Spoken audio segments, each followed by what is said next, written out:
साला बकरी और बेच के साला का करी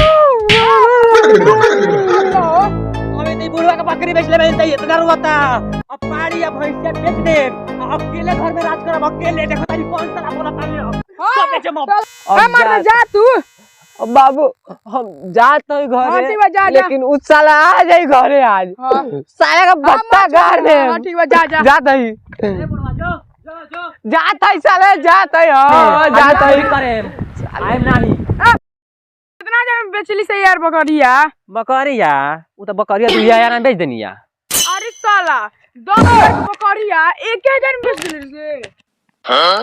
10,000 की बाप रे बाबू बकरिया तो 1,000 रुपया देतर ला वो तो हम झाड़ा का 2,000 ले कहीं नहीं पहले 2,000 रुपया बा वो 2,000 रुपया खातिर हई दे एक चौखा दे गिर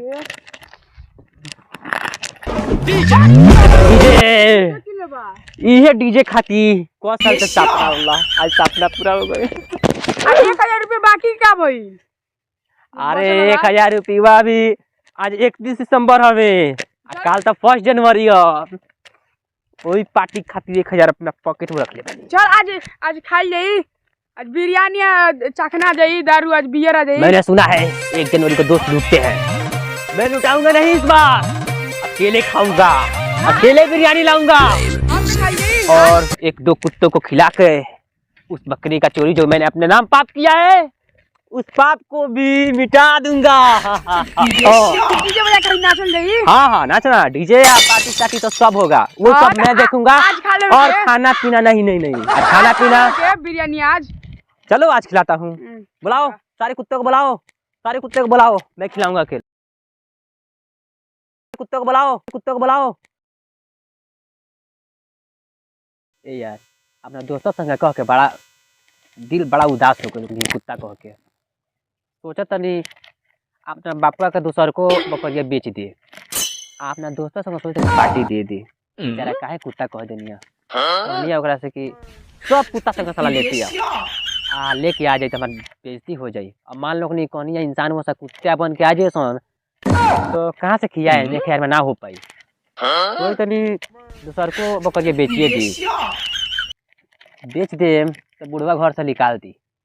पहले 1 जनवरी जरूरी है कि पहले घर से निकल पहले बचाई आ रात का ड्रामा पार्टी दारू चिखरा सब चली पहले ओकरा बाद न पता है कि बाप का करे छोड़िए दी चलो आज तो बकरी बेचा गई अब पार्टी है तनी ये दे अब बुलावा तनी कॉल कर ये कौन पैसे चिप रास्ता आ रहा है 50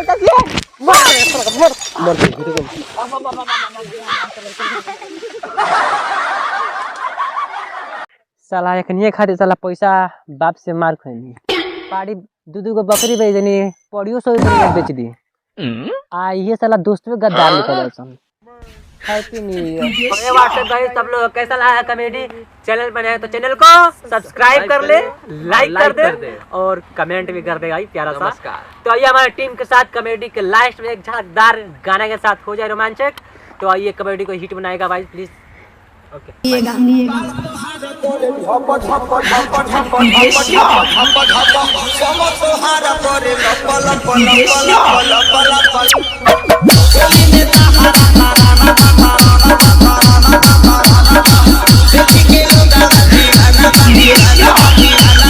हरे करिएबा